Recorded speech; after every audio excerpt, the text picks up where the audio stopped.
All right, guys, this just in. So we're over here talking about what are you going to do with Masvidal? What do you do with Covington? I just found out Usman weighed in on this. All Usman said, and now he's talking about Chimaev, okay? All Usman said, Chimaev's going to fight Burns, Jacksonville, April 9th, next pay-per-view. All Usman said, he complimented Chimaev. He said he sure looks good, but no, he's going to need a couple fights at this weight class against competition before he gets a crack at me. Usman did not chicken out of anything. He made it very clear to finish this statement by saying, when he gets there and he's ready, I will be waiting for him. I love competition. So Usman made it very clear, I'm not dancing, I'm not playing a game here. He also made it very clear there's a lot of guys. Usman's the leader of the division. He is the captain of the team. Even though all the teammates want to beat him and want to take his spot, he's still the leader. And he's laying out, at least for today, that he needs to see Chimaev do more than just beat Gilbert Burns. Now, that, of course, script can get flipped. You need a few people to agree. Generally, you always have the contender. The hardest part generally is getting the promoter. But let's just say that we have both of those. We have Chimaev and we have Dana. You still do need that third prong, which is the champion.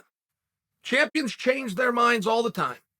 And how Chimaev's going to be perceived and how he's going to be viewed after Gilbert Burns, should he get the jump on Gilbert Burns, we're not going to know, guys. We just don't have crystal balls for that. I do not believe Makhachev would have been in the talks to be a number one contender by beating Bobby Green, aside from the way that he beat Bobby Green. Where it's like, wait a minute, we're experts in this and we know what we're looking at. And you could bring 5 more guys in and send 5 more guys to the emergency room, or we can just put you with the one guy who could give you some real problems. So hold that thought.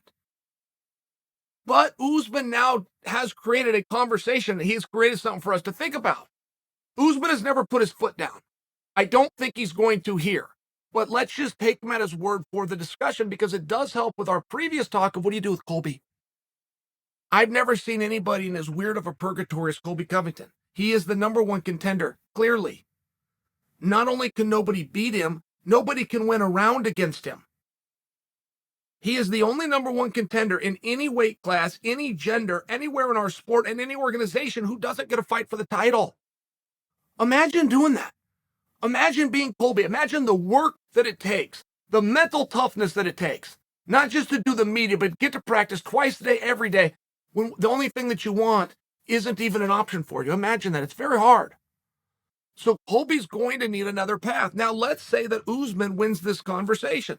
Let's say, and DraftKings right now has Khamzat up. He's supposed to beat Burns. Let's just say that happens.